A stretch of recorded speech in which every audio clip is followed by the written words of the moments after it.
मेरे सुहृदगणे, मैं आपको कांग्रेस से भी सावधान करने आया हूं। कांग्रेस के पास विकास का कोई एजेंडा नहीं है। कांग्रेस आज माओवादियों से ज्यादा कम्युनिस्ट और मुस्लिम लीग से भी ज्यादा कम्युनल हो गई है। इसलिए देश में आज कांग्रेस को एमएमसी यानी मुस्लिम लीगी माओवादी कांग्रेस कहा जा रहा है। इसलिए आपको कांग्रेस से भी बहुत सतर्क रहना है। ये मुस्लिम लीगी माओवादी कांग्रेस के लोग केरला को अपनी लैब बना रहे हैं। कांग्रेस यहां केरला में भी कट्टरपंथियों को बढ़ावा दे रही है। ज्ञान, विज्ञान, आध्यात्म, आस्था, इसकी इस पवित्र धरती को कांग्रेस के मुस्लिम लीगी एजेंडे से हमें मिलकर के इस पवित्र भूमि को बचाना है। പ്രിയപ്പെട്ടവരെ, കോൺഗ്രസിനെ കുറിച്ച് മുന്നറിയിപ്പ് നൽകുന്നതിന് വേണ്ടിയാണ് ഞാനിവിടെ എത്തിയിട്ടുള്ളത്. ഇന്ന് കോൺഗ്രസിന്റെ കയ്യിൽ വികസനത്തിനുള്ള ഒരു പദ്ധതിയുമില്ല. രാജ്യത്തെ കോൺഗ്രസ് എന്നുള്ളത് മാവോയിസ്റ്റുകളെക്കാൾ വലിയ കമ്മ്യൂണിസ്റ്റുകളായി മാറിയിരിക്കുന്നു.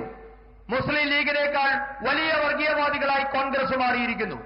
അതുകൊണ്ടാണ് ഇന്ത്യൻ നാഷണൽ കോൺഗ്രസ് എന്നുള്ളത് ഇന്ന് എംഎംസി കോൺഗ്രസ് എന്നായി മാറിയിരിക്കുന്നു. മുസ്ലിം ലീഗ് മാവോയിസ്റ്റ് കോൺഗ്രസ് എന്നാണ് ഇന്ന് രാജ്യത്തെ കോൺഗ്രസ് അറിയപ്പെടുന്നത്. നിങ്ങൾ അതുകൊണ്ട് തന്നെ കോൺഗ്രസിനെ വളരെയധികം സൂക്ഷിക്കണമെന്ന മുന്നറിയിപ്പാണ് ഞാൻ നിങ്ങൾക്ക് നൽകുന്നത്. മുസ്ലിം ലീഗ് മാവോയിസ്റ്റ് കോൺഗ്രസ് കേരളത്തെ ഇന്ന് അവരുടെ വർഗീയ പരീക്ഷണങ്ങളുടെ പരീക്ഷണശാലയാക്കി മാറ്റിയിരിക്കുകയാണ്. കേരളത്തിലും കോൺഗ്രസ് വിഘടനവാദികളെ പിന്തുണയ്ക്കുകയാണ്. അറിവിന്റെ, ശാസ്ത്ര അവബോധത്തിന്റെ, ആധ്യാത്മികതയുടെ, വിശ്വാസത്തിന്റെ ഒക്കെ നാടായ നമ്മുടെ പവിത്രമായ കേരളത്തെ ഈ കോൺഗ്രസിന്റെ മുസ്ലിം ലീഗ് അജണ്ടയിൽ നിന്ന് നമുക്ക് ഒരുമിച്ച് മുക്തരാക്കണം. കേരളത്തെ നമുക്ക് ഒരുമിച്ച് രക്ഷിക്കണം. साथियों, विकसित केरलम के लिए अब बड़े फैसले का समय आ गया है। अब केरला को नई पॉलिटिक्स चाहिए। 21st सेंचुरी के पहले 25 इयर्स तो चले गए, खत्म हो गए हैं। आने वाले 25 इयर्स के इसमें केरला को विकसित बनाने के लिए अब बीजेपी को डिसाइसिव मैंडेट चाहिए। इसलिए मैं केरला के लोगों से कहूंगा, यही समय है, सही समय है। Now is the time for विकसित Keralam. Now is the right time for NDA government. आइए बीजेपी के साथ केरला में विकास के नए युग की शुरुआत करें। പ്രിയപ്പെട്ടവരെ, ഇപ്പോൾ വികസിത കേരളം സാധ്യമാക്കാനുള്ള സമയമാണ് സമാഗതമായിരിക്കുന്നത്. ഇതിനായി കേരളത്തിന് ഒരു പുതിയ രാഷ്ട്രീയം ആവശ്യമാണ്. 21ാം നൂറ്റാണ്ടിന്റെ ആദ്യ 25 വർഷങ്ങൾ കടന്നുപോയിരിക്കുന്നു. അടുത്ത 25 വർഷത്തിനുള്ളിലെങ്കിലും കേരളത്തെ വികസിതമാക്കണമെങ്കിൽ ഉറച്ച തീരുമാനം ആവശ്യമാണ്. അതുകൊണ്ട് ഞാൻ കേരളത്തോട് പറയുന്നു, ഇതാണ് ശരിയായ സമയം, ഇതാണ് സമയം. കേരളത്തിൽ മാറ്റം കൊണ്ടുവരാനുള്ള യഥാർത്ഥ സമയം ഇതാണ്.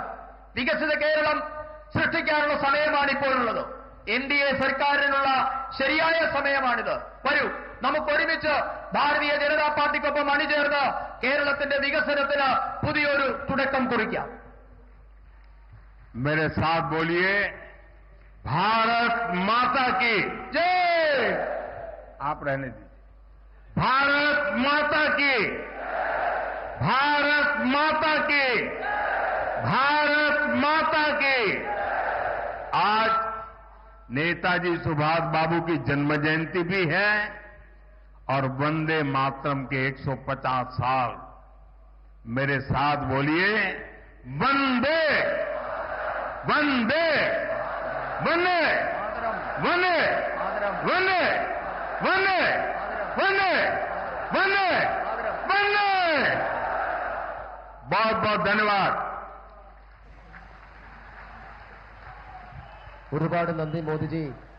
കേരളത്തെ ഇത്രയേറെ സ്നേഹിച്ചതിന്, കടലോളം ആത്മവിശ്വാസം ഞങ്ങൾക്ക് പകർന്നതിന്, മലയാളികളുടെ പ്രതീക്ഷകൾ വാനോളം ഉയർത്തിയതിന് ഒരുപാട് നന്ദി. ഈ ചടങ്ങിൽ ഔപചാരികമായി കൃതജ്ഞത രേഖപ്പെടുത്താൻ ശ്രീമതി ശോഭാ സുരേന്ദ്രനെ ബഹുമാനപൂർവ്വം ക്ഷണിക്കുന്നു.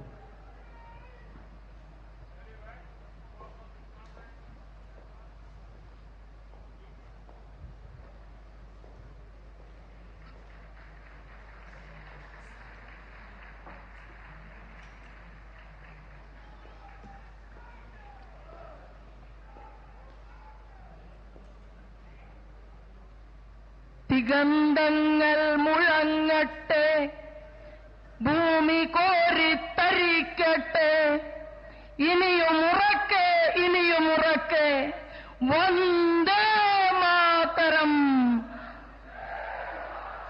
വന്ദേ മാതരം. കൂടുതൽ വാർത്തകൾക്ക് news 18 Keralam YouTube channel subscribe ചെയ്യുക.